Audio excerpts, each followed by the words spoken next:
เป็นจังใดแน่นอนทางนั้นสำบายดีบ่เฮ็ดอิหยังอยู่น้อตอนนี้ดีหรือว่าจังใดเวลาทุกวินาทีตั้งแต่ที่จากไปลืมมันไปหรือยังผู้ที่เคยร้องเพลงให้ฟังหูบอกว่ามันยังคิดฮอดหลายแต่ละวันมันเหงาน้ำตาของเฮาจนไหลเดือนที่แล้วใจลายกับอ้ายอีหลีน้ำตั้งแต่บ่มีเฮาแต่ละคืนมันแนมหนาวยามเพิ่งเข้าเว้าให้ฟังบ่มีใช้ชีวิตอย่างเหงายามสิให้ก็อดเอาเจอแต่เรื่องแต่เล่าบ่ค่อยดีเดือนที่แล้วมันใจร้ายกับเจ้าบ่เป็นจังได้เลิกกันไปมีใหม่ละบ่คันเจอวันบ่ดี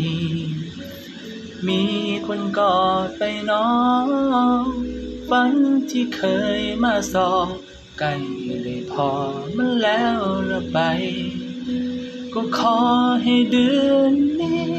มันใจดีกับเจ้าหลายๆขอให้เจ้ามีแต่เรื่องดีๆบ่ว่ามื้อใดอ้ายคิดฮอดเจ้าเด้อจากเธอเป็นจังใดได้แต่ภาวนาบอกว่าลาอยู่หนใดก็ขอให้เจ้ายิ้มได้เสม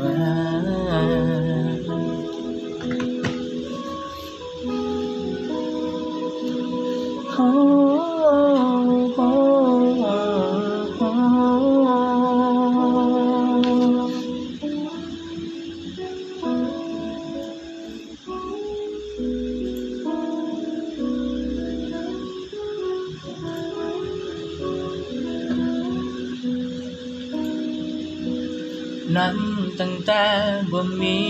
เฮาแต่ละคืนมันแนมหนาวยามที่เมื่อยผู้เว้าให้ฟังบ่มีใช้ชีวิตอย่างเหงายามสิให้ก็อดเอาเจอแต่เรื่องแต่เล่าบ่ค่อยดีเดือนที่แล้วนั้นมันใจร้ายกับเจ้าบ่เป็นจังได้เลิกกันไปมีใหม่ละบ่คันเจอวันบ่ดีมีคนกอดไปน้องฝันที่เคยมาสอบใกล้ได้พอมันแล้วละไปก็ขอให้เดือนนี้มันใจดีกับเจ้าหลายๆขอให้เจ้ามีแต่เรื่องดีๆบ่ว่ามื้อใดอ้ายคิดฮอดเจ้าเด้อ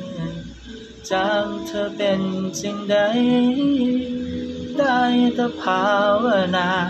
ย้อนว่าลาอยู่หนใดก็ขอให้เจ้ายิ้มได้เสม